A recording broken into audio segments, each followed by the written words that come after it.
Hello, my name's Artemis, and I'm here to face you with the unfortunate reality that being a furry can be a very expensive occupation indeed. And while there are ways to mitigate that kind of cost, it's generally going to be something that drains your bank balance in many different ways if you want to do all of the things that furries like to do. And honestly, I feel like maybe you should know that before you step into it, if of course you don't already. But let's fucking dive in and see what I can tell you. Honestly, I do feel like a lot of us are just a bit spoiled by the likes of Amazon, Etsy, and Wish.com, where we can have whatever we want, nice and cheap, and arrives at your house within 2 business days, apart from Wish, obviously. And that's just not the way that this works, okay? These are individual businesses creating individual commissioned pieces that are bespoke to the person who wants them and has paid for them, and that shit does not happen cheap or fast. That's just the way it fucking works. I'm sorry. That's just how it is. We have to support our artists, and most of the time they're all undercharging for their art as it is. And we are in a business, an environment where it's supply and demand, but the supply never really catches up to the demand. And that means that we all have to learn a little bit of patience, which if anything gives you more time to save for the thing, but whatever. But it's definitely a thing I've noticed, that we're all just a little bit impatient. I've been there myself. You commission something and, you know, it's been a week and you're like, where the fuck is it? And you're like, no, this isn't like those other companies that exploit their workers, so I don't get to take advantage of that. Sorry, I forgot. Now, of course, the furry fandom is basically free to play, but there are in-app purchases. That's pretty much how it goes. You can still enjoy yourself as a furry. You can still do all the things that furries do for free, totally for free. But if you want to do it all quicker, more effectively, deeper, and just more, you're likely going to end up spending money. For instance, you can enjoy the wonderful wealth of furry art that is out there totally for free. But if you want your own, you're either making it yourself or you're commissioning it. Or you're trying to get it for free by being an annoying, pestering little dick to artists. And do you take requests? No, they don't. They take money. But honestly, if you are not making it yourself, you are commissioning it. And that takes, what is it? Yes, money. It takes money. VR chat is another place furries like to hang out and can very much help you get into the vibe of your furry character if you have a 3D model. But those are not cheap or free either. In fact, they can cost quite a bit to get custom colors, custom wigs, even full models made up of yourself. That's not a cheap thing. You can find free ones, sure, but when you see someone who's got one that's fully rigged up and they've got all levels of motion, it's like they're actually there, you're gonna want it, aren't you? You're gonna want it. And what does that cost? Oh, look, it's money again. And of course the big one, the one that everyone thinks you have to have just to be a furry, the fursuit, yes, the all-important living carpet that you get to embody. That thing does not come cheap, and prices start high and just get higher. And you can get away with just a head if you want. That's really great, just a head. You don't even need a tail or anything else. The head is the first and only most important part of it, but that's going to cost you a bit. You want to add hand paws? It's going to cost you even more. Tail? More. Sleeves? More. You want to upgrade that with feet paws? And yes, by the way, you should. And you do, that's going to cost you more. If you want to go into full body suits, you're looking for a very hefty price tag. And none of this is too much. None of this is too expensive. If anything, makers are still underselling their work. But in this day and age, that's a big chunk of change to be throwing at something that, well, you might potentially only wear once or twice a year. Oh, and just to piss on your parade even further, just remember that all of these will come in with shipping costs and tax costs, which are a nice little hidden bonus there that you get to pay at the end of the process that you can't even account for because you've got no idea what they're going to be until you get a letter turning up at your door instead of a fursuit. So have fun with that. Oh, and if you thought all of that was bad, that's not even taking into account conventions, because my God, do they turn into veritable money pits the second you decide to go on one. In fact, let's take a little look at my native con, Confuzzled, and see just how quickly the price racks up. Accommodation doesn't start off too much unless you want to put in the extra days before and after and then add some sponsored benefits as well. But then when you think about it, that's the convention price and the hotel. That's pretty reasonable. If that was all you were paying, you're paying a hell of a lot more than that just to turn up to this thing, I promise you. Just getting to the con can be very expensive. Now, I'm lucky I live in this country. Well, I'm not lucky I live in this country, but I can drive up there when I do go, but that still costs me a couple of tanks of fuel, and these days that's not exactly cheap. And for those that have to fly in, that can cost a fucking bomb. Because international travel fucking sucks. And if you're bringing a fursuit, you might have to pay for an extra bag as well, and then travel to and from the con itself, because, yeah, there's an airport there, but not all flights are going to take you straight to Birmingham, so that's a fucking ouchie. Meals at the con are not cheap. I mean, Hilton prices are Hilton prices. We all know what we're looking at when you go to a convention hotel. Prices are always inflated. But even Resort World and everything, the general food that's on offer isn't exactly budget friendly. And if you are looking to eat at this convention, you're going to be looking to spend. You can get away with, you know, getting some stuff Ubered in, but even that's going to cost you a decent amount of money. So don't think that you can just rely on cheap £5 meals. That's just not available. The dealer's den will fucking wreck you. It will destroy you. It will decimate you. Let's be honest, it does. Every time anybody goes to a convention, they get wrecked by the fucking dealer's den. It's just the way it works. There's so much cool stuff in there that you can't just go and buy at any other time in the year by just looking at it and going, that's cool, that's cool, that's cool, that's cool. Every other time, you've got to go looking for it yourself, or be lucky if it's come across your Twitter timeline. So you're obviously going to spend a lot of money because we're on holiday. It's our convention. We're only doing this once this year, so it's fine. We'll take out another credit card and destroy it. And then traveling anywhere around the con as well. I mean, the con's pretty isolated. A lot of them can be. So when you want to go out and explore other things, you're paying for that as well. Then you've got to get out of the country with all your stuff. Are you going to end up having to post some of it back? It all adds the fuck up, okay? You look at the traditional con price, you look at just that little sliver of the pie and think, oh, well, that's good, I can do that. And you forget to add an extra 1,000 or so to that to actually spell out how much this con is costing you, because it sneaks up. It sneaks up fast.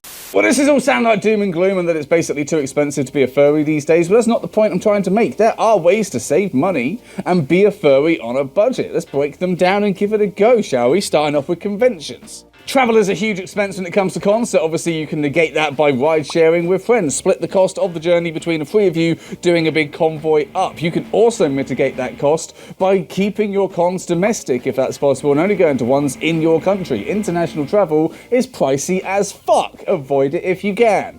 Room share as much as your country will legally allow you to do. Very difficult in this country with fire regulations, but in America, if you've got a double room, stuff 15 people into it. And bring your own food. Convention food is always more expensive. Not the con's fault, it's just the way it works in these hotels and spaces. So bring your own food and eat and drink on the cheap.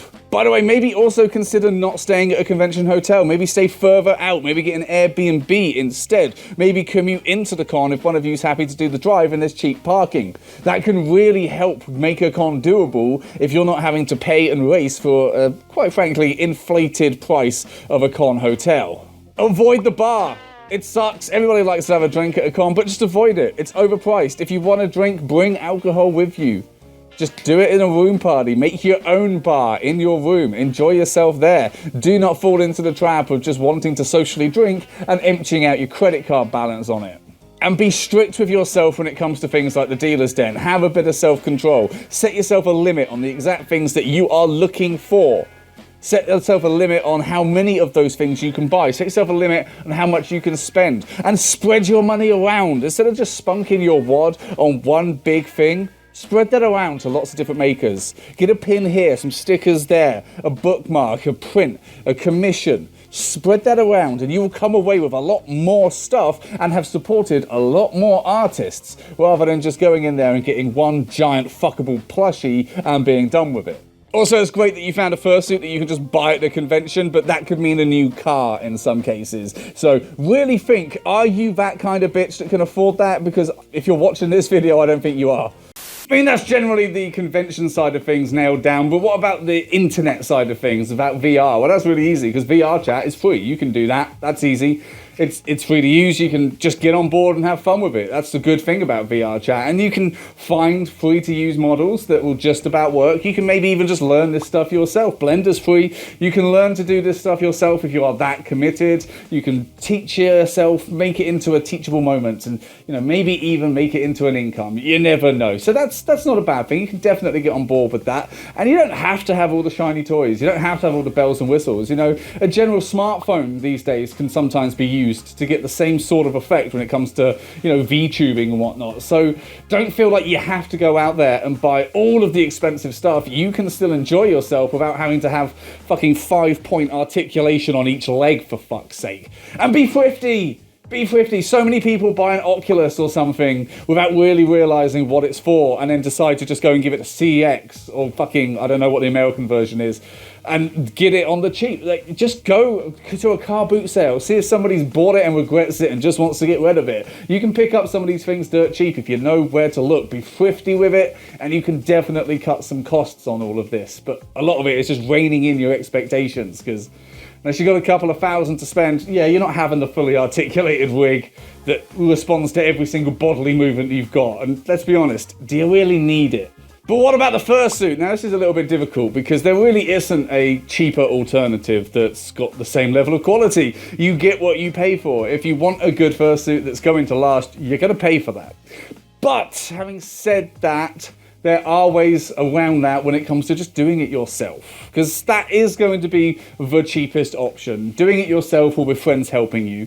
You're still going to be spending out on material costs, but there are ways to limit the cost that you are going to have to expend for this. If you're looking to do a head, you can just make that from scratch using foam, but obviously that can be a very skilled process to try and do, and that's okay because 3D printed bases, cast foam bases, these are readily available and are a much cheaper option. It's already built, you just need to carve it out yourself, fur it. This is a much cheaper option than commissioning a head straight off, but it's also a lot easier than having to do the whole foam bucket thing and try and learn how to be a fursuit maker in the space of one single suit.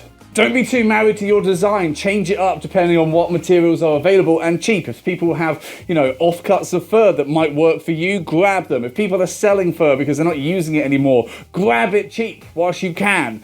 Go for the stuff that's on clearance. You don't have to have a suit that matches perfectly your design. Sometimes, if you really want this thing, you get the materials and see what you can make out of them. There are a hell of a lot of tutorials online on how to do all this stuff yourself, so use the internet as a valuable resource because it's very fucking useful. And learn to hand sew, because sewing machines are expensive as balls, so unless you know someone who's going to let you borrow one, you might have to do all this by hand. And fuck it, cheat! Fucking cheat if you have to. Get some fucking slippers and use them for foot paws if you need to. Get a fucking one of those dinosaur masks and use that as a head base. You can find tails relatively cheap in certain places because for some reason it's a thing that's easy to come across. You don't have to spend a shitload of money. You can just buy the base stuff cheap and modify it to your liking. Lots of people do that and some of the effects are fucking brilliant. It's very creative. It slowly teaches you a way to make all of these things from scratch. And you don't have to just turn up on the scene with a $10,000 fursuit, because no one really does. And limit the size of the suit. You don't have to get a full digi-padded fucking suit to start off with. Get a partial. Get just a head. Just get little bits and slowly build your way up. It doesn't have to be one gigantic financial splurge. But unfortunately, even then, fursuiting is going to cost you some money. This is one of the things in the fandom that you just can't get for free. If you want this, there will be a level of monetary expenditure, okay? That's just the way it works. I'm sorry. I don't make the rules. We just have to live by them. Thank you very much for watching. This video is probably a pretty obvious one, but it's a point I don't think I've actually made in all, like, fucking 5 years or whatever I've been doing this. My God. So it's about time I weighed in on this issue, and it is scary. It is a little bit doom and gloom because, you know, prices of everything are rising, and that means that your, you know, expendable cash is not as much as it should be, really, and that means that spending stuff on furry stuff it's difficult to justify. It's difficult to live with because you're like, oh, I really want to get this commission, but I also need to eat this month. And that's kind of the choice a lot of us are faced with. But there are ways to get around it. There are ways to be a more, you know, money-savvy furry and enjoy the fandom to its fullest without going into financial difficulty, which honestly I think a lot of us struggle with. But thank you for watching. I hope you enjoyed it. I hope maybe you got some tips out of this and that it will help you. I mean, I doubt it, because the second we get money, we often want to spend it. So I don't know if I can cure that, but hell, I tried and that's what counts. Speaking of spending money recklessly, if you would like to do that, maybe throw it my way. I don't know. Like, there's a good chance by the time this video is uploaded, I've been made redundant, so you could always help me survive. God, it's going to be interesting watching this video back and see if I still have a job when it airs, but still, it would be very nice if you checked out the merchandise and checked out the Patreon and thought maybe, you know what, yeah, I like this dog. I'm going to throw some money at him, see if he likes that, because I do. I very much do. But thank you for watching. Hope you enjoyed the video, and I guess I'll see you next week. Bye!